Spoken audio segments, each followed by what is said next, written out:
Hey, what is up, everybody? And welcome back to Mile Higher Podcast, episode 319. I'm your host, Kendall. And I'm Josh. And we are joined by our production team, Janelle and Ian. Hey, everyone. Hey, guys. So today we're going to be looking at a case that definitely needs more awareness, really has had very minimal coverage. It's honestly surprising, like almost no major coverage, really. And it's one that really needs it because it's unsolved to this day. It's incredibly heartbreaking and confusing. I mean, there's not a whole lot of answers. Yeah, and it hasn't even been that long, too. No. 2009 is when this murder happened, and it seems like a very solvable case. Yeah. So it's still an active case according to the Washington, D.C. Metropolitan Police. And I think they're just really needing just a little bit more evidence, information to help them get this to the next level where they can actually prosecute somebody for this case. Because it's an extremely tragic situation that unfolds. I mean, Nori Amaya is who we're talking about today. And she seems like just an amazing, amazing individual. Her whole family, they seem great. Yeah, had everything going right for her. Yeah, this was so unexpected, just completely out of the blue. And what's shocking. And what's crazy about this case is this all takes place on Halloween night. Yeah. And I think one of the biggest factors preventing this case from being solved is the fact that it was Halloween, and she, we'll get into it, but she was found in her apartment, and her apartment building has a lot of people live in there. Over 2,000 people live in this apartment complex, but it's a secured building. It has security, check-in, all that kind of stuff. But because it was Halloween night, there was a lot of people coming in and out of the building dressed up in costumes and masks. Yeah. So it made it very difficult for police to figure out who exactly was coming through the building. Yep. And, there's more details there, but which has really got me wondering about the timing of it. Was it purposely done on Halloween for that reason? Right. Yeah, that's a really good point. I think it's definitely something to consider. I think that's one of the big questions here is this a opportunistic homicide where a situation unfolded and ultimately she was murdered because of something that happened, or was this premeditated and carried out on Halloween night because the perpetrator knew that it was going to be very difficult to identify people going in and out of this apartment complex. So, I kind of lean towards that, not to get too ahead of myself, but yeah, I think that whoever did this really thought it through. They were very meticulous and definitely, yeah. And there's definitely some other evidence found at the crime scene that suggests that being the case. But yeah, there's still not a suspect named in this case. No. There's been some persons of interest. There's been a lot of DNA collected, but still there's been no matches for the unknown male DNA that was found at the scene. So this is definitely a mystery still. And I know her brother and sister are desperately hoping that something comes to light that helps get this case solved, because them above everybody else wants to know who did this to her so that justice can be served and, hopefully figure out what happened. And I will say before we get started too, if you want to hear directly from them, they did an episode of Unsolved Mysteries podcast. It's called just Unsolved, I think. It's shorter and it does leave out a lot. Like, we will be getting into much more information, but it's nice to hear directly from them, just their experience and everything. So we will have that linked below. But we're going to give you the deep dive on this with a lot more, probably the most comprehensive coverage of this case. Because there's a lot of things. There's a lot of things that just don't get mentioned. And again, there just really hasn't been that much. I think America's Most Wanted covered it. Yeah. But then you can't even find the episode. No, it's like scrubbed from the internet. It's been archived weird. At this point and is just gone from the internet. Yeah, so there really hasn't been a whole lot. But we're hoping that will change. So should we get into it? Yeah. All right, let's do it.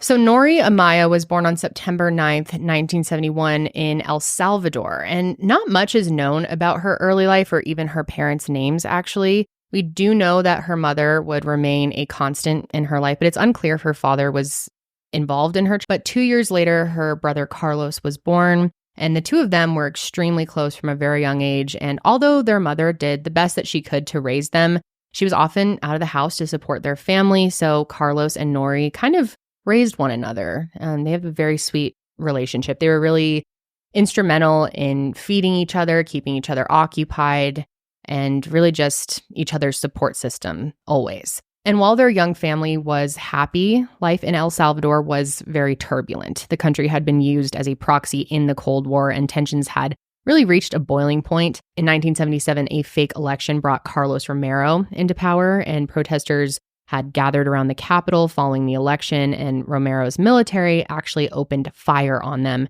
killing demonstrators and bystanders alike. And in 1979, Romero was killed in a military coup, and the United States and Soviet Union threw their support behind warring guerrilla groups that would then turn into a 12-year civil war. And the war ultimately killed over 75,000 civilians. So not a great place to be growing a family. Wanting to save her family from the violence, the Amayas emigrated to the United States during the El Salvadorian Civil War, and they settled in Silver Spring, Maryland, just outside of Washington, D.C. Now, Silver Spring is known as a gathering point for many newly immigrated families, with enclaves for Ethiopian, Indian, and El Salvadorian people, and many other cultural communities as well. And while the Amayas were able to settle, Nori's mother worked long hours as a lab technician, and Carlos and Nori were spending most of their time with one another again. But still, they settled in pretty quick. They were able to make new friends very easily, and they were beloved in their community. Childhood friends of Nori describe her as being, quote, so nice and friendly to everyone. In high school, she worked at Nordstrom Rack, where coworkers describe her as, quote, a true sunshine. And around this time, the Amaya family was still growing. When Nori was 17 years old, her mother gave birth to her younger sister, Liz Pacheco. And once again, as Nori's mother worked to support the family, Carlos and Nori really raised their baby sister. Liz said that Carlos and Nori were, quote, her parental figures, mentors, and siblings, kind of all in one. Yeah, it speaks volumes to their character as well. Yeah, it does. I mean, that's just, whenever I hear about that, I'm always just so impressed with people like that who not only did you immigrate to a new country and have to assimilate to living here and all of that, but you're also raising your baby sister at the same time. Yeah, it's really impressive. I know there's so many people out there that, take on that role at such a young age. It's very impressive. I agree. So with the two of them being so close, it was no surprise that they ended up attending Montgomery College together. And after graduation, Nori began managing a Days Inn in Washington, D.C., and around that same time, Carlos became interested in the restaurant industry in DC's bustling U Street neighborhood, which, Ian, you said is pretty cool down there. Yeah, U Street's very, very fun. I only went once just this past Christmas, almost a year ago, but fun as hell. I get it. If I was there and I was like, yeah, I want to... You'd want to be there. I'd want to be there. If I could own and operate a restaurant anywhere in the city, I'd be like, yeah, U Street's the one. Dang, we missed out on that last time. Yeah, where is it in relation to downtown? I don't know. I was drunk, being led around by my ex, in a good way. Let me be clear. But I could not tell you where it is. Cool place, regardless. I mean, I see what people like to live there. Lots of history and cool places to visit for sure. But right around this time, Nori ended up experiencing some personal issues, some health issues. She had been suffering from these constant headaches and migraines for a few years at this point. And doctors were able to figure out that she had this cyst embedded in her brain since birth. And while it was benign, there was a fear, of course, that the cyst could rupture or cause infection and cause other serious issues. However, Nori ended up using this time to really kind of come into herself. She started getting tattoos, including a sword tattoo on her chest, and she became really well known for her vivacious and eccentric personality. When Nori met her surgeon, Zachary Levine, for the first time, she came in with a pet lizard around her neck. I just absolutely love that. That's sick. And he joked with her and said, quote, do you want to put that thing on a leash or something? No, sir. It's a civilized lizard. That's awesome. Love that. That's awesome. She just seemed like such a cool person. As you can probably imagine, Nori ended up undergoing multiple brain surgeries to finally remove the cyst. And the recovery process was very long and very difficult. But Nori wanted to stay in the scene and engage her body, and she became very involved in DC's Salsa club community. For Nori, salsa was her form of therapy, It not only engaged her body after multiple painful surgeries, but it also gave her that built-in community. And soon, she had this massive friend group. And they said that she was, quote, magnetized to the dance floor. And soon, Nori became known as the Salsa Queen. The salsa clubs were mainly located near U Street, like we mentioned, a historic neighborhood in DC known for its cultural centers like jazz clubs and buzzing dance cafes. After this, Nori's life basically revolved around the salsa clubs and the massive group of friends that she made throughout them. But even though she spent most nights out dancing, Nori still managed a hotel during the day and wanted to get more involved in Washington, D.C.'s dance scene. That was when, in 2003, Carlos bought Copies, a neighborhood Italian restaurant out there on U Street. The restaurant was initially opened in the mid-90s, but Carlos had bought it with a vision in mind. He wanted Copies to remain strong with its Italian roots, but focus its menu on organic, locally sourced meat and produce, with an emphasis on vegetarian and vegan dishes as well. But while he focused on the menu, he needed someone to curate the restaurant's vibe and decor. Luckily, his sister was the perfect person for the job, so he called Nori, and within a week of Carlos purchasing the restaurant, the two co-owned and co-operated Copies Organic Restaurant together. I just love that they did this together. It's really cool. Yeah, it's rare for siblings to go into business together, so I think that also speaks to their closeness and their friendship, and they realize how each other's strengths could benefit each other, which is awesome. Perfect team. So I am someone who has a lot of anxiety in general, and one thing that I really get anxious about is staying home alone, especially since my daughter was born. It just makes me really uncomfortable, but obviously sometimes Josh does have to leave me. And so I love having SimpliSafe so that I can keep an eye on our house, our pets, my daughter, everything in one place on my phone from my bed. And it just gives me such peace of mind. I'm able to actually get some sleep, relax, don't feel so on edge. We have been using SimpliSafe for years now. We've had a great experience with it.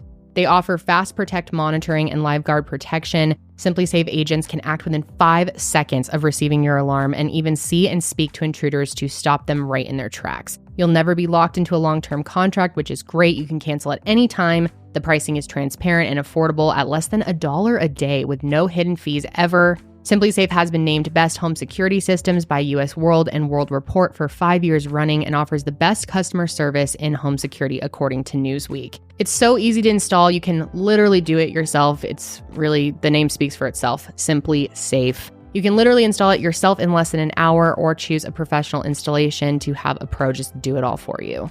So protect your home with 50% off a new SimpliSafe system, plus a free indoor security camera when you sign up for Fast Protect monitoring. Just visit simplysafe.com/milehigher. That's simplysafe.com/milehigher. That's spelled with an I, by the way. There's no safe like SimpliSafe. If you're a cat owner out there, you know how picky cats can be. One thing that my cats are picky about is their litter. And I'm picky about it too, because for so many years, gosh, that litter just made me sick whenever I'd have to scoop the boxes, all the nasty feces air rising up out of the litter. The dust was out of control and it just gets absolutely everywhere. The feces air. The feces air, man. It's just disgusting. And when you have 3 cats, I mean, they're producing a lot of waste. And it really just wasn't a fun experience. But that all changed when we switched to Pretty Litter. And there's so many reasons why. Not only does it have a non-clumping formula that traps odor and moisture, it's super absorbent, so it lasts a lot longer than the clay litter. It's lightweight, low dust, and 1 6-pound bag works for up to a month. And the best thing about it, though, is it really gives you that peace of mind when it comes to the health of your cats, because Pretty Litter changes color to indicate early signs of potential illnesses in our kitties, like urinary tract infections, kidney issues, and more. And if that wasn't enough, Pretty Litter ships right to our door for free. I never have to run out to the store, buy the big bulky boxes, lug them through the house, spill them. When I'm trying to pour them into the boxes, it's just so much simpler, takes up way less storage, and it's so much cleaner. Absolutely love Pretty Litter. My cats love it too. They love playing around in it. Pretty Litter is amazing, so you have to try it. Go to prettylitter.com/milehigher to save 20% on your first order, and you get a free cat toy. So your cats will love you too for switching. That's prettylitter.com/milehigher to save 20% on your first order and get that free cat toy. prettylitter.com/milehigher. Terms and conditions apply. See site for details.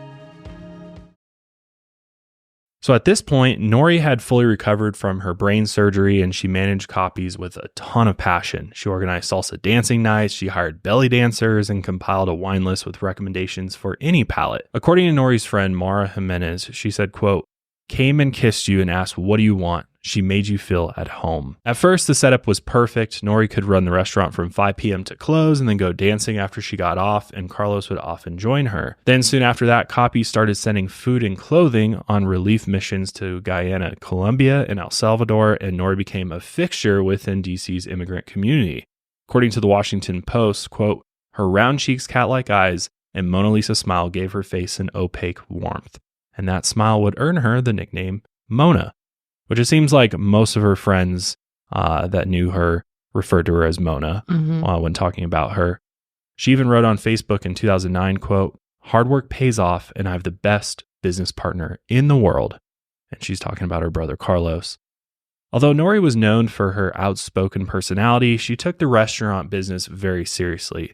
She fired employees if they showed up late without warning and would often be the last one in the restaurant when Carlos closed it up. And although she always had time to dance, she couldn't really have a romantic life between the restaurant and the clubs. And as the years went by, she started really wanting a loving marriage and children of her own. According to restaurant owner Martha Bedoya, Nori was, quote, "a person who always felt empty and lonely, and she didn't feel anyone she met was fit for her." Martha, who described herself as Nori's godmother, ended up getting her a dog for her company. As you can imagine, in the salsa community, Nori had many potential suitors, and while she would have flings or boyfriends from time to time, she simply wouldn't have enough time to commit to them between the restaurant and dance. Because if you ever worked in the restaurant business, you know it is very, very, very busy. It's very stressful. Just a ton of work goes into running a restaurant. Major grind. Major grind. So Nori needed to be with someone who understood that and lived a similar lifestyle. So in 2009, when Nori turned 38, she became involved with the owner of this other club called the Roomba Cafe, which was one of Nori's favorite salsa clubs. And the man did press at the time of Nori's case first breaking, but has since just remained silent. And due to this, we will refer to him as Gus. But his full name, again, just like last week, I think it was last week, his full name is available online if you want to find it, but we're just not going to put it out there. But anyway, Gus said that Nori was, quote, "exactly like me. Same problems, same business, lots of passion." And the two of them were quite happy for a while. However, throughout 2009, it became clear that Gus and Nori wanted different things out of their relationship. Gus had been married twice before with children, and although he hadn't formally divorced his second wife, the two had separated for 6 years. While Nori wanted a family and children, Gus didn't want to, do it all over again for a third time with her. And just a little note here, some have reported that Gus and his ex-wife were still together during their relationship with Nori, but it seems like that's false reporting. Not totally sure there, just kind of wanted to put it out there. But anyway, Carlos, on the other hand, disapproved of Gus. He said that their relationship, quote, changed Nori, that she started arriving later and later to work and drinking more, and it was clearly hard on her, taking a toll on Nori. And on paper, Gus seemed to be kind of the perfect man for her. I mean, he was in the same business. They did live those similar lifestyles the way that she was looking for. Not to mention that the two of them were both well known in the salsa community, but he simply couldn't commit. And that's what Nori wanted during this time in her life, someone that was willing to commit and really start a family with her. And on top of that, things were getting kind of strange with Gus's separated wife. Even though the two of them had been separated for 6 years and maintained an amicable friendship, she had apparently called copies. An employee picked up and she asked to speak with Nori, claiming to be, quote, Gus's wife. And the employee informed her that Nori was not in the restaurant that day, and then this woman just hung up. But the call kind of scared Gus and made him wonder, quote, who's playing such stupid games? So after months of non-commitment from Gus, Nori decided to call it quits with him. She needed something serious, someone who was a little bit more stable, ready to take the path in life that she wanted, especially as her life was currently getting harder and harder to handle. Nori had spent one night with her friend Celia, the owner of Cafe Citron, and they were drinking wine together at the cafe, and Nori was just crying, saying, quote, that the restaurant is going to kill me, it's too much stress, and Celia told her to leave it. Copies wasn't worth this amount of stress, but Nori said that she couldn't leave the restaurant because it would mean leaving her brother alone with it. And I totally get that. That's a really tough place to be in. And Celia said, quote, "I can't forget the look on Nori's face. It was like, help me." And of course, something else that was adding to Nori's stress too was the fact that she still had feelings for Gus, even though she was the one that ended the relationship. It was a tough call. It needed to happen, but obviously there was a lot of emotional baggage from the breakup. And not only that, she also needed someone to confide in. And normally she would have gone to Gus. And what she needed to confide in someone about was the fact that a CT scan had discovered a lump on the back of her head 10 years after the surgery had removed that benign cyst from her brain. And at this point, they didn't know if it was malignant or benign, so Nori was worried that she would have to undergo surgery once again. And this all led up to Halloween of 2009. Now, for Nori, Halloween was one of her favorite nights to go out dancing. She often spent months getting really into her costume, designing it, putting together these really elaborate outfits for the night. And this year, Halloween 2009, she just simply didn't have it in her. I mean, she was going through so much stress between the breakup with Gus and now the lump on the back of her head, and everything that she was putting into the restaurant all the time was just really taking a toll on her. So she didn't really have the, time or energy to put much into the costume for the night out. But Carlos knew how much his sister loved Halloween, and he wanted her to go out and have fun like always. So he ended up tearing apart this old Venetian mask in his house and attached feathers to it, giving it to her at the restaurant that night, which just broke my heart thinking about what ends up happening, but really shows you what an amazing brother he is. But anyway, the two of them worked together at Copies that night until 10 when it closed, and then they ended up sharing a bottle of Nori's favorite wine together and had dinner at the bar like they always did after they worked a long shift together. And Nori didn't have any set plans for that evening. She was planning on kind of bouncing between some of her favorite salsa clubs before ending the night at Bravo Bravo, where she would meet with her longtime dance partner, a man named Iz, which again isn't his full name and it's out there, but recent reporting just kind of leaves him unnamed. Carlos almost always joined Nori, especially on Halloween, but he had a party he was invited to and told her that he would try to meet her later, but he would likely be too tired and would probably just head home afterwards. So the two of them finished their bottle of wine and then said their goodbyes. After dinner, Nori first stopped by the Russian Room, a club on DuPont Circle, and not much is known about her time there except that she met some people from her large salsa dance friend group. Nori danced and drank there for a few hours until she left around midnight and then headed over to the Roomba Cafe, which, if you remember, is Gus's club. Gus was working that night, but the two were friendly. Nori said hello before she joined her friends on the dance floor. She danced for a while longer, but thought that Gus was avoiding her. So she went over and approached Gus and asked him to sit with her, and he said he was working. It's unknown what they spoke about, but whatever it was, it made Nori quite upset. Gus said, quote, "Maybe she was upset with me." Nori then left the Roomba Cafe around 1:30 a.m. on November 1st without saying goodbye to Gus. Her friend said she was crying and could see tears streaming down her face underneath her Venetian mask. Nori then arrived at Bravo Bravo downtown at around 1:45 a.m., where she met with her dance partner, Iz. However, Nori was still distraught. She said hello to Iz but didn't dance, and then only 15 minutes later, she announced that she was going to head home. Iz told her, quote, "Where are you going? We just got here." At around 2 a.m., Iz was seen on Bravo Bravo security footage escorting Nori into a taxi. The two said their goodbyes, and then the cab sped off. Nori is seen on CCTV entering her apartment complex, the Woodner, at around 2:30 a.m. She spoke to the security guards up front for a few minutes before taking the elevator to her 11th floor apartment. Nori would never leave her apartment again.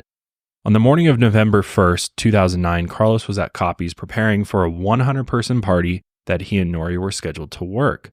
Carlos received a phone call from the taxi driver Nori had taken the night before, letting him know that she had left her phone in the back seat of his taxi.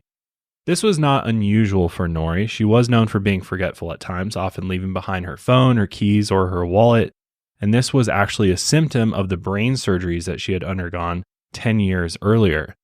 The cab driver proceeded to drop off Nori's phone at Copies, and Carlos continued to prepare for that huge party that they had planned without a sign of Nori whatsoever. This was also not that unusual.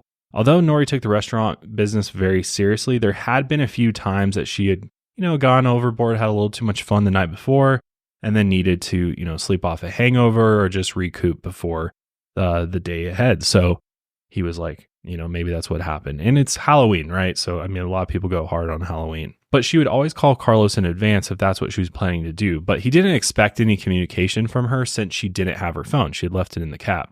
Carlos ended up working the party and then headed over to Nori's to check on her.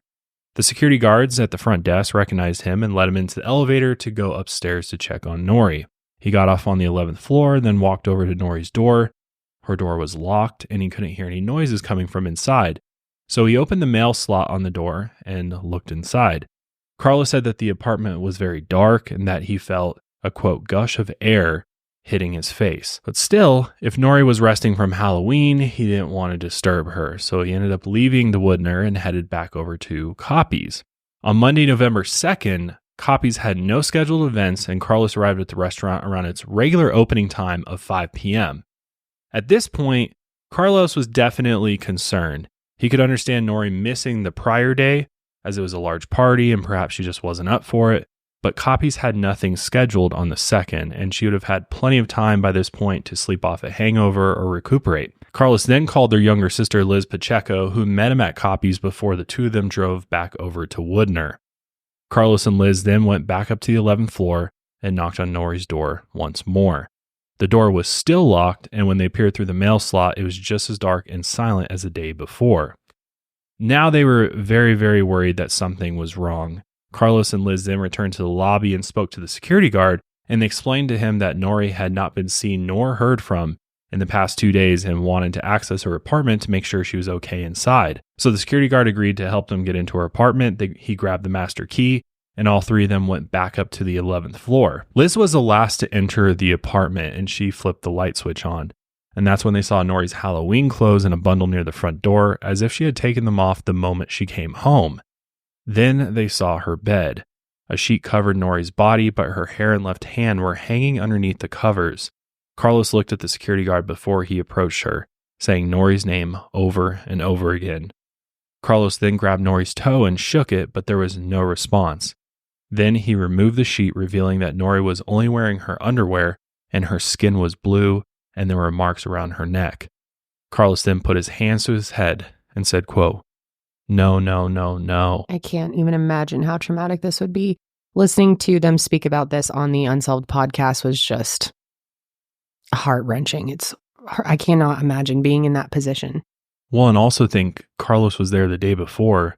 Yeah. And thinking like, oh my God, was she already dead when I was there the other day and I didn't do anything and I didn't go in? Just didn't know. Liz said that, quote, "Someone tore right through me, and she thought that if she could touch Nori, she would just wake up." Liz put her hand on Nori's skin and said, quote, "I've never felt something that cold before. Ice and snow were warmer."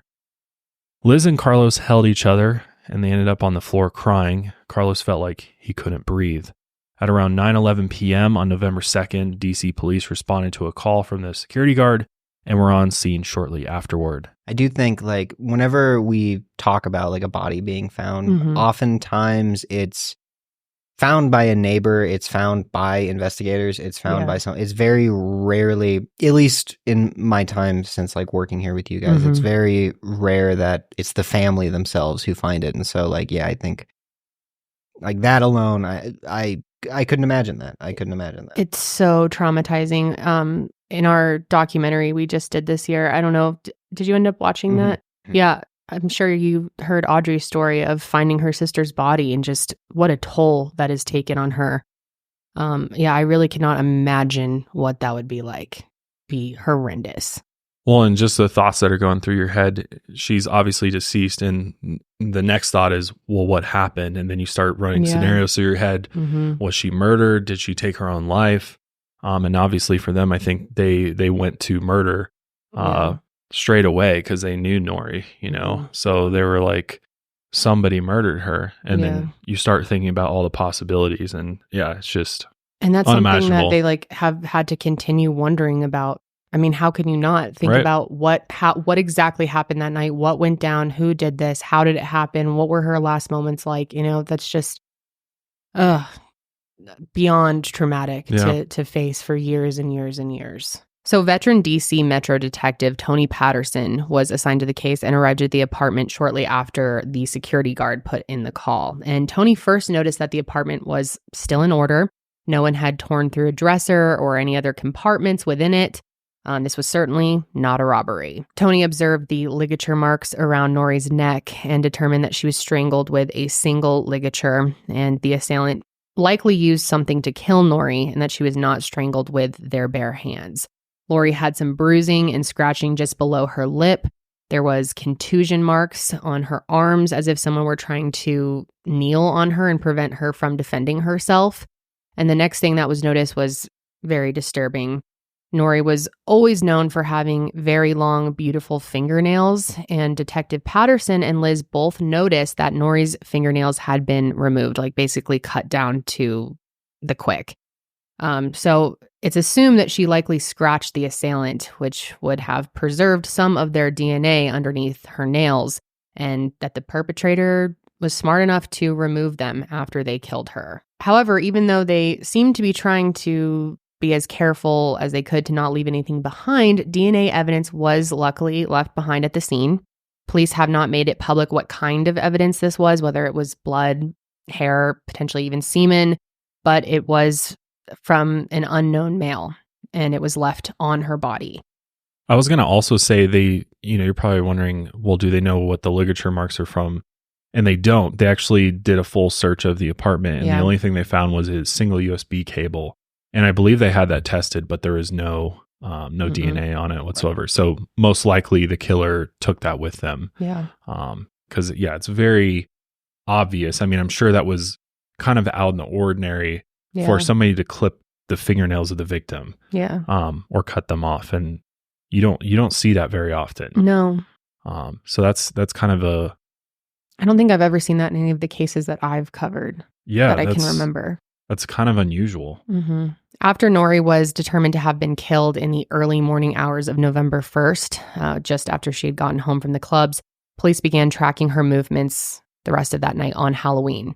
They spoke to her friends, namely Gus, who learned about Nori's death from the police interview. And they confirmed his alibi. Gus remained at the Roomba Cafe until it closed around 2 a.m. before he fell asleep in the apartment that he owned just above the club. And they also collected DNA samples from Gus and his ex-wife as well, and neither of them matched with the unknown samples that were left on Nori's body. But Gus's ex-wife denied calling copies and asking for Nori, that one strange call. And Gus seems to believe her. I don't know. What do you guys think? I personally think if, we'll get into it a little bit more, but if it's someone else attempting to throw suspicion, it would make sense to be like, well, she has this relationship with Gus, who's pretty well known. If it's someone in their friend group, he's very well known in their friend group. And if they want to throw suspicion towards him or his, quote, like crazy ex-wife, just have someone call copies and pretend to be her. Because from all accounts that Gus gave, again, he's going to be biased in this, they had an amicable, nice relationship and, co-parented their children together. And there would be no indication that, 6 years separated, she would suddenly be like, I am Gus's wife. Yeah, very strange. I agree. And it kind of lends to the idea that this was pre-planned and planned meticulously, if that's true. Definitely. Seems like somebody's trying to frame Gus or Gus's wife or something. Yeah. In this case. Because the other interesting thing too is there was no forensics as far as fingerprints found. Nothing. Other than that male DNA, there was absolutely nothing. So the scene was very, very clean. Yeah. Despite a violent attack that took place. So, which is also kind of surprising too, because why clip the fingernails? Because obviously the fingernails could have picked up DNA, but it's surprising there was no blood or any other DNA found at the scene. Because if there was in this type of attack, there would have been a struggle and maybe she scratched the individual, but maybe they were all completely clothed top to bottom, gloves, had everything. So there was no way for blood or other DNA to fall. There's no hair. There's no, there's nothing. It's virtually a clean scene. Yeah. Minus the unknown male DNA. But again, we don't know what that is. And I think if we knew what that is, it might lend a little bit more clues to who potentially did this. I'm curious if they've purposely not put that out there, or it's just something that they haven't felt the need to mention, or I don't know. It's kind of strange it's not public. I think among another piece of DNA, I think the reason they haven't said what it was is because knowledge of what it would be incriminating. And so they're kind of saving that. They want to let the public know, that way they know that they're just not working with nothing here. But knowledge of what that actual piece of DNA evidence would end up being incriminating. So if someone just accidentally said like, oh, did you test that blood that was on her? And then they'd be like, okay, this is our guy. Okay. Yeah, that actually makes total sense. Gus also took and passed a polygraph test and testified before a grand jury looking into the case.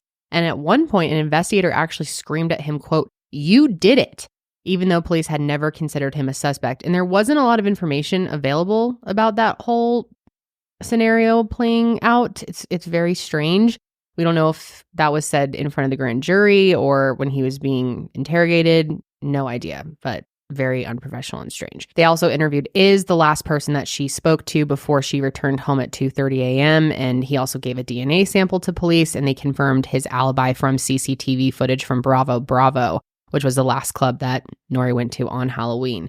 However, when asked if he had a key to Nori's apartment, Iz lied and said he didn't. He and Nori were very close, and the security guards at the Woodner wouldn't have been suspicious if he had entered. So just something to note. And it's due to that lie about having the key, while Iz himself is not a suspect, that Detective Patterson believes that he knows more than he's let on, which is hard to say. I can sort of see why I can see why someone would think to lie because they don't want to be considered or worried that they're going to get framed for something. But it's a weird thing to lie about. Yeah, if you got nothing to hide, then you have nothing to worry about. Mm-hmm. But in a panic, I mean, people do things like that. Totally. I also think like it's important that a lot of the people involved in this are like first generation immigrants. And so dealing with police is not always like your instinct is to lie and just end the interaction as fast as possible, even if you don't have anything to hide. Yeah, that's a great point. And especially the fact that he's the last person to speak to her before. He knows that doesn't look good. Yeah. But who knows? But it is interesting that Detective Patterson believes that he knows more. And I'm curious what else Detective Patterson may know that would lead him to think that. So just something to note. Managing your finances can sometimes seem time-consuming and complicated. And for a long, long time, there wasn't a great tool to help you out with that. Well, today I'm here to tell you about Rocket Money, a personal finance app that not only helps you manage your finances, but it also goes out and finds and helps you cancel unwanted subscriptions that you may have. It also monitors your spending and helps lower your bill so you can grow your savings. I've been a paid user of Rocket Money for the past 2 years now, and I absolutely love the app. I actually pop onto it almost daily to check on my finances and my budgets and all that kind of good stuff. It actually went through, scanned all my accounts, found all of the subscriptions I was paying for, and my God, was I paying for a lot of subscriptions. And there was even a few in there from like 5 or 6 years ago that I had completely forgotten about. Rocket Money makes it super easy. I found a couple subscriptions that I didn't want to pay for anymore. And actually with a few taps of the screen, I was able to have Rocket Money go out and cancel those for me. And what's great too is they'll even go out and negotiate lower bills for you. You can upload a picture of a bill, utility bill, and submit it to Rocket Money, and they will do their best to go out and negotiate a lower rate for you. They'll also give you the dates for when those withdrawals are being made from your account, which is really helpful for just budgeting and all that kind of good stuff. I mean, Rocket Money pays for itself every single month. You can try it out for free, but then they have a great option to pay what you think it's worth. They have a little slider. I think it starts at a minimum $3 a month, which is really a no-brainer if you ask me. I mean, it's a great tool. It's going to ultimately save you money in the long run. Rocket Money has over 5 million users, and it saved a total of $500 million in just canceled subscriptions alone, saving members up to $740 a year when using all the app's features. So stop wasting money on things you don't use. Cancel your unwanted subscriptions by going to rocketmoney.com/milehigher. That's rocketmoney.com/milehigher. Check it out today, rocketmoney.com/milehigher. But one of the other crucial individuals is an unknown man who worked at one of the clubs that Nori visited on Halloween. And within days of her death, he left the country and returned to Argentina because his father had died and he wanted to go home and bury him. However, this was very suspicious to Detective Patterson. He and other DC police officers ended up flying out to Argentina, questioned him, and gathered his DNA, but he also was not a match. The police also just poured over the CCTV footage from the Woodner from Halloween until Carlos and Liz discovered Nori's body on November 2nd. And the Woodner is not only DC's largest apartment complex, housing around 2,000 people like we mentioned earlier, but it's also one of the most secure. I guess there's only one entrance into the lobby, which is manned by security guards 24/7, and there are 2 security cameras, one facing the entrance and one out in the lobby. Residents would have to scan their key cards at the front door before scanning in again to enter their apartments. Visitors would get buzzed in, and if they entered alone, they were forced to sign a visitor sheet with security guards once they confirmed with the residents that they actually knew this person. However, like we mentioned in the beginning of the episode, looking through the security footage didn't really help much at all because Nori was likely killed on Halloween, and many people seen on the CCTV footage were wearing costumes. Many of them were wearing masks, and there were no cameras in the hallways once you left the lobby. I think that's really interesting because I'm sure they were able to go back and find, I know they were able to find her entering Woodner. So it sounds like she entered alone. And so then they're looking for during the time afterwards, and there's just all these people that are most being unidentifiable because of the costumes. Mm-hmm. But I wonder if there's anybody that, because it's like, it's hard to imagine every single person was caught in a costume it wasn't or masked everyone, up. It was a lot of people. So out of those people, I wonder how many of them they actually looked at, were able to identify and maybe followed up with. But again, we just don't know. Well, it's got to be so many people. It's Halloween night. So it's just, there's probably more people out later than usual. Yep. And also, I'm sure people were throwing, parties there. Like, we're all going to meet up here and then we're going to leave. Yep. Or people, like, there's just more people than normal who don't live there that are coming and going. Right. Yeah. But I'm curious, like, I would hope they went and checked, like, the visitor logs and looked at all that. But again, it could just be this long list of people. And where do you start? It's like a needle in a haystack. So yeah, makes it difficult. I really do think that this was purposely done on Halloween. Definitely could be. I mean, it seems like the prime opportunity to do this, and especially if you're really, really trying hard not to get caught, which it really seems like the killer definitely was doing that. And did this person have help too? You know what I mean? We don't even know if that it was one individual or multiple individuals. We have no idea. All we know is there's one source of DNA, but that's possible. Unlikely though, I would think. Well, I have kind of a theory that I'll propose here in a little bit. But as you can imagine, police were unable to identify anyone of interest from the security footage, but they did learn that one person entered Nori's apartment on November 2nd. An exterminator, so a pest control person who had treated her apartment. The exterminator said that he entered the apartment and thought it was empty when he treated it. It's unclear, though, if he entered the bedroom. So at this point, she is deceased. And how on earth does this exterminator not run across her and is the one to report her?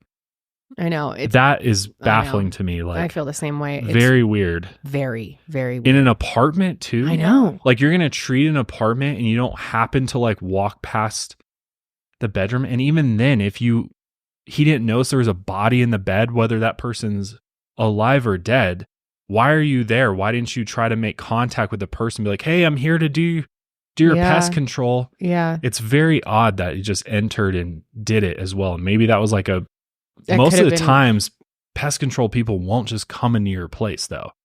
Like, well, they could have had some type of prearranged thing. Maybe I don't know. Well, a lot of times apartments be like, "Hi guys, between the hours True. of I guess 4 it could and be whatever. Sure. Yeah, that's people a are good going to point. come in, so lock up your dogs or whatever. Yeah, that's actually probably what happened with this. But still, how did this person not see her in the bed, especially with her arm like hanging out? Yeah, And wouldn't they treat her bedroom as well? I wonder what kind of treatment they were doing, because a part of me was like, okay, were they walking around and like spraying, how people do that? Or was it something where they already have traps set up, maybe just in the kitchen or something like that, and they just go quickly go in and they're like changing a filter, something like that. Could have been. I don't know. Or they saw her and freaked out and didn't say anything because they were they're afraid of being, be. Being framed for it. Yeah, that's possible too. I feel like it looks worse that this person did not say anything. My theory about it is that the exterminator is not, not to cast aspersions, but might not be just good at their job. Like they might just be going into the apartments, not actually treating them, just going into them. And he's like, oh, there's no one here. Yeah. I'm good. Yeah. And then just leave. Yeah. I don't see anything. So right. Just who knows how quickly they're going in and out of 2,000 apartments potentially. When they talked to the exterminator, they said that he entered the apartment and thought it was empty when he treated it. And it's unclear if he entered the bedroom, but police took DNA from him anyways. And when it came back, it was not a match. After taking DNA from at least 10 people and interviewing Gus and Iz 4 times each, DC police found no suspects in the murder of Nori Amaya. Carlos and Liz believed it must have been someone in her friend group who did it. Nori had plenty of potential suitors. Perhaps it was someone she knew, or maybe there's something that she did to somebody that would have caused them to want to harm her, possibly. Perhaps like rejected somebody. Yeah, that's what it kind of seems like. Perhaps they went to her apartment without the intention of killing her, but then, something happened and they did end up killing her and they were just trying to cover their tracks. Carlos still placed a lot of suspicion on Gus, even though the police had cleared him and his ex-wife, which how can you not? I totally understand why Carlos is so suspicious of Gus. Yeah, I get that too. Logically, there's a lot of motive and reason there. Yeah, but there's not any real solid evidence that we're aware of, that would make me agree with that. But I see where he's coming from as her brother, They also considered that maybe someone in the friend group hired a professional to carry out Nori's murder. Because again, the removal of her fingernails is likely something that a trained killer would think about and not so much the average person would think about. Because again, it's kind of unusual. We don't hear about that happening a whole lot. And I think them removing the fingernails tells us pretty clearly that this was pre-planned and was really thought through. I just think the chances of someone doing this on a whim, like just went wrong with her that night and then thinking that clearly in such a chaotic moment to do something like that seems very unlikely. Well, and I even think about the murder weapon here too. I feel like in a lot of cases of murders, that happen because of a situation that just kind of unfolds, it's usually a kitchen knife, a random object, or you know what I mean? Or, maybe they're armed and they have something with them. But a ligature, I feel like when I hear ligatures, I think of serial killers. I think of people who do this a lot or have thought about and looked up, like, what are the best weapons used to kill somebody without leaving evidence? And so that's where my brain goes, is like, this was well thought out, or this is somebody who's done this before, potentially. Like, what are the chances it was just a random heat of the moment type situation and they pulled something like that together within the apartment and they weren't able to find anything that was missing that could tell them what potentially was used as a ligature? But again, it's also possible that they just grabbed something that was like laying in the apartment and then used it to kill her and then just took it with them. Could have been something. You know what I mean? Her family didn't even know was there. Maybe, it was missing. Yeah. Maybe some, an encounter just went south and this person was angry, grabbed something they saw lying on the ground, a cord or something, and then used that and then took it with them. Yeah. And then maybe that person knew that she scratched him, and so thinking of, I got to take this with me, and just managed to take it. Maybe it was just, somebody who thought through before leaving, is there any way that they're going to trace this back to me? But again, that's a lot to think through. It seems unlikely. Unusual. Yeah. But then we have to go back to the DNA evidence that was left. Again, we don't know the source of that DNA, but it wasn't completely a clean scene. You can speculate on what kind of DNA that was.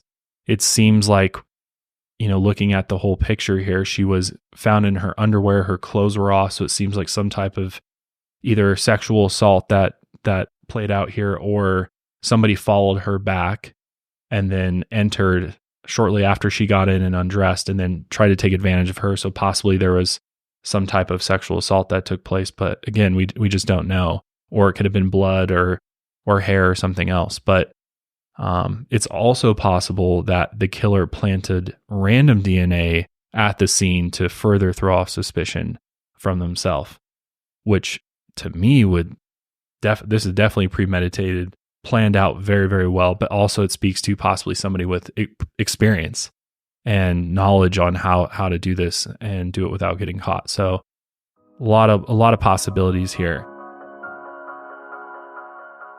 I don't know about you, but I absolutely hate shopping, especially shopping for clothes. Forget about it. You'll never find me in a clothing store because I just hate it. I hate everything about the experience. And so what I'll do if I am forced to go to a store and buy clothes is I'll just buy it and hope that it fits. And yeah, sometimes that doesn't work out so well. But I'm really digging Stitch Fix and the service they provide because you get a stylist who understands your style, your size, and budget. And then they go do all the shopping for me and they just bring me selections to choose from.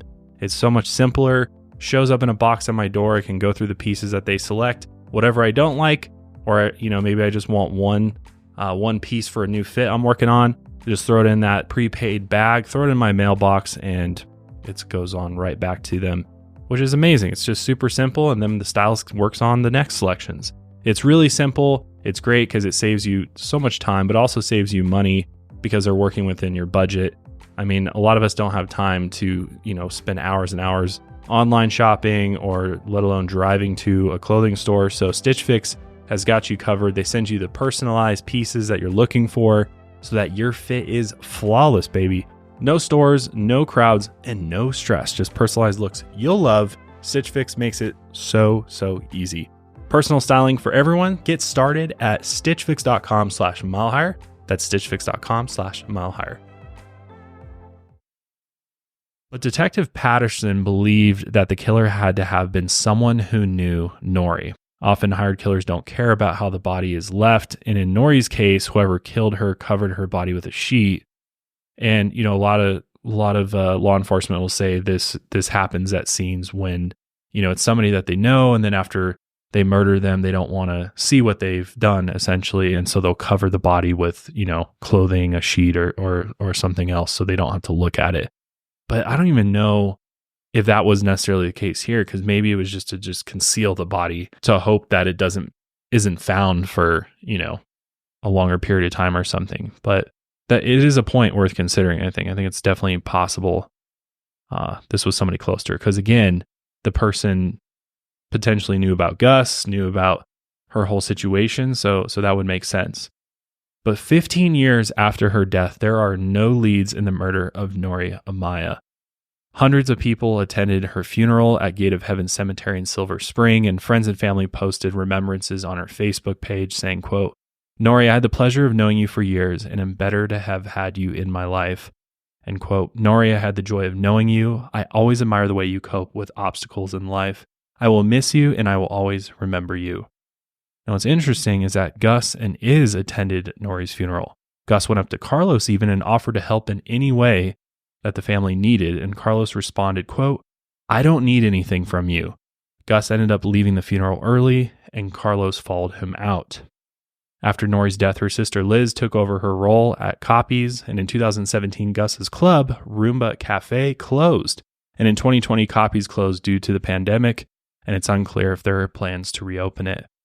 But Liz has high hopes that they will find the answers to her sister's murder. Carlos believes that someone in Nori's friend group is holding back answers because they killed her, and he hopes, quote, that they're living a horrible life, because he talks about how he thinks about how he may have come face to face with her killer before, and or even potentially at her funeral.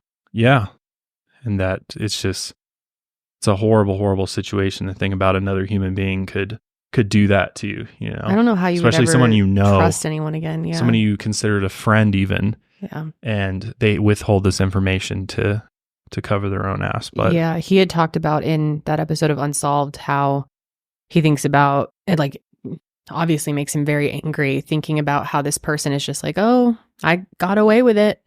You know? Oh, I cannot imagine the anger you would deal with on a daily basis. But according to some, Carlos still conducts his own investigation, questioning anyone he can about their involvement. And for Detective Tony Patterson, Nori's case still haunts him to this day. He has her reward poster actually still hanging up in his office.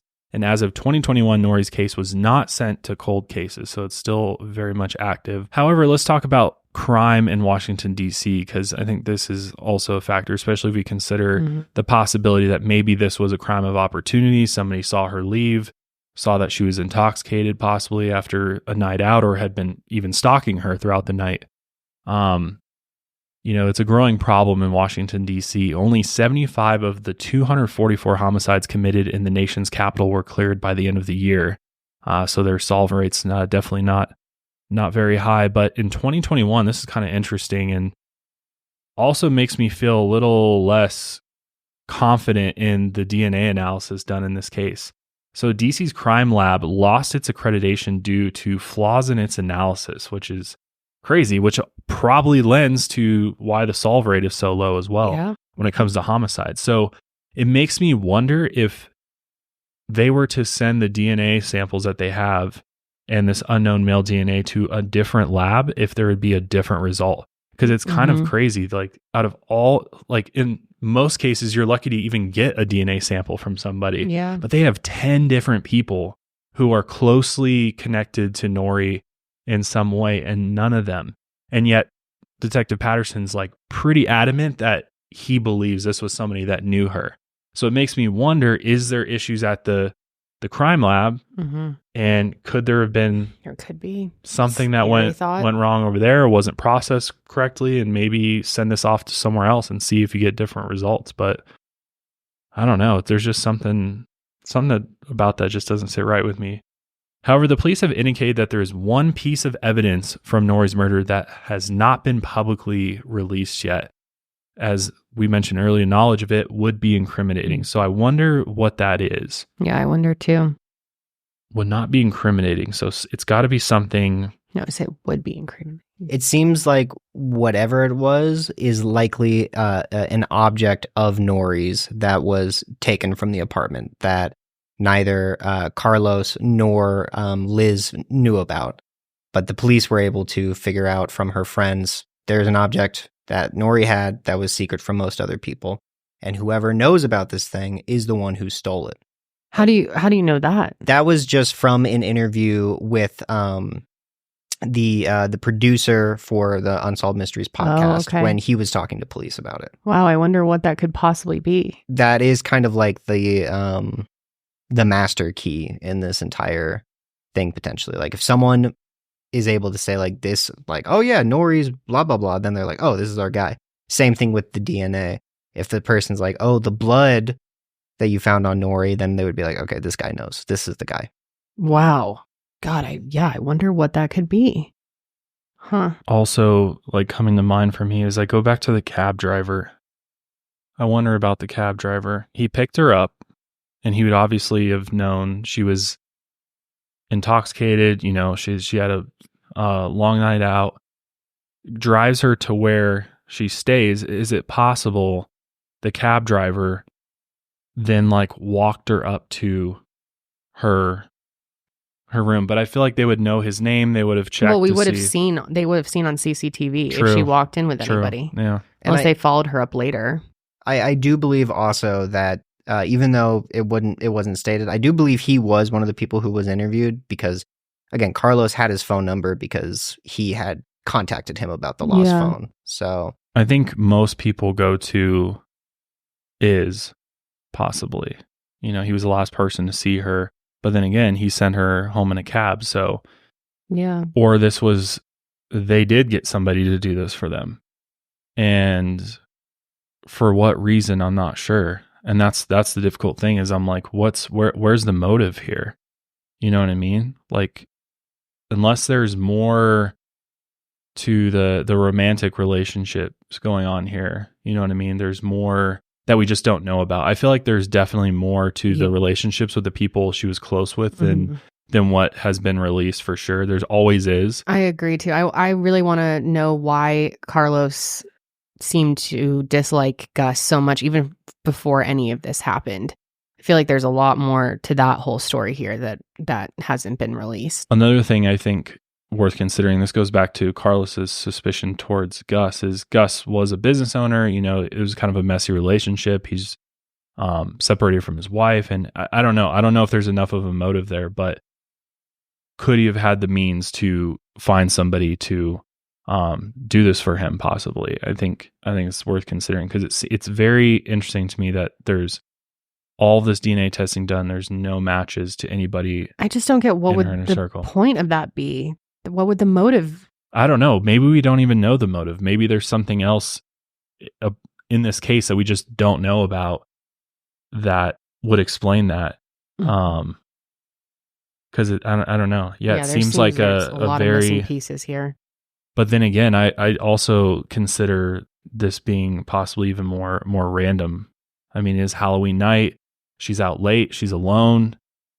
Could there have been somebody? I mean, for all we know, there could have been some stranger hanging out in the, outside of the apartment and walked in with her, and you know what I mean, who is completely concealed. Like walked in after her. Yeah, you know what I mean, and took advantage of that night to find a victim, and then proceeded to go upstairs with her and. It could be. I don't know. I think I don't know. Just again, going back to everything I've already said a million times now, that it just really seems like this was premeditated, pre-calculated.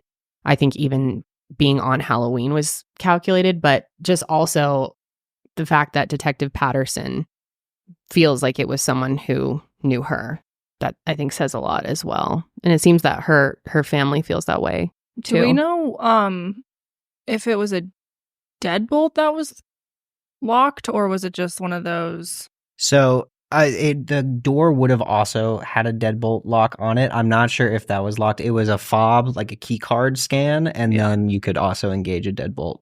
Yeah. But I don't believe the deadbolt was engaged. Well, if that's the case, that would make things a lot more complicated, because I'm assuming takes an actual key to do that, and where did that person get it? Well, and I don't know, that brings me to what I think is that, Iz had a key to her apartment. Yeah. He had a fob. Mm-hmm. Who else, could potentially have one that the security guards wouldn't really care, Yeah. If they just entered and came on up, especially if they're in a mask, they're not really checking. As long as they were able to scan the front door to get in. Exactly. Chances are the security guards aren't going to stop them, Because could he have given it to somebody else? He could have, or again, maybe Nori just had a couple, and some of her closest friends she would give them to, Or someone just slipped in and knocked on her door and she opened it. I mean, so many different things could happen. Right. There are so many unanswered questions in this. I keep going back to the Exterminator too. That's really bothering me. It's so bizarre. He didn't see her. He went in there and didn't see it. That's just I almost just don't believe it. Right. I mean, we went through all the ways that it could be possible, but really? I don't know. It's hard to believe that he wouldn't have looked in the room. Right? That's so strange. Or you're going into people's apartments, you're not going to see if anybody's in there at all. That's strange as well. Ugh. I feel like when we've lived in apartments, maintenance people usually make themselves known. They're just walking in. Well, it's a danger to them to just be yeah. People be like, wait, you're an intruder. So exactly. They usually hey, maintenance. Right. Yeah, which no one would have answered, and then they thought it was empty, but it's so weird. I know we went over possible scenarios, and some of those make sense. It's just, I don't know. There's so many off things here. I wish that Unsolved Mysteries would go do a full-on episode and use some of their resources to really dig into some of this. But could it have been? Could be damaging to the case. I don't know. That the maintenance guy came in, didn't see her at first, was doing the treatment or whatever, and then saw just someone on the bed and was like, oh fuck, if this person is sleeping or not, let me get the hell out of here. I'm not trying to scare them, and didn't even think oh, that's weird, let me go check on the person, and more so was oh crap, I caught them at a weird time or something, let me leave. Wouldn't they have said that to police though? Yeah. And then I noticed someone was in there and I thought they were alive and sleeping, Well, they could have. That's the thing, is we don't know exactly. We don't know the full extent of the interview they did. Mm-hmm. So I don't know. Maybe there is a lot of speculating here, but again, there's just a lot of missing information. But I just go back to the DNA. If this crime lab is sound and this is good DNA testing that's going on, we're talking about a bunch of bad matches. There's no, or negative matches here. So it makes you wonder about other cases too. But then it also makes me wonder, was DNA planted at the scene to throw off police, which is wild, because then I feel like the level of skill continues to go up. You know what I mean? If they, literally left no trace. So it's either they left no trace or the person who did this is just unidentified at this point. As like the only two options that we have. Yeah. So I don't know. I'm curious to know what police have, and I could see so many potential theories playing out too. Yeah, I'm really curious to see what our audience thinks, what you guys lean most towards. But yeah, there is a $25,000 reward for information that leads to an arrest in the murder of Nori Amaya.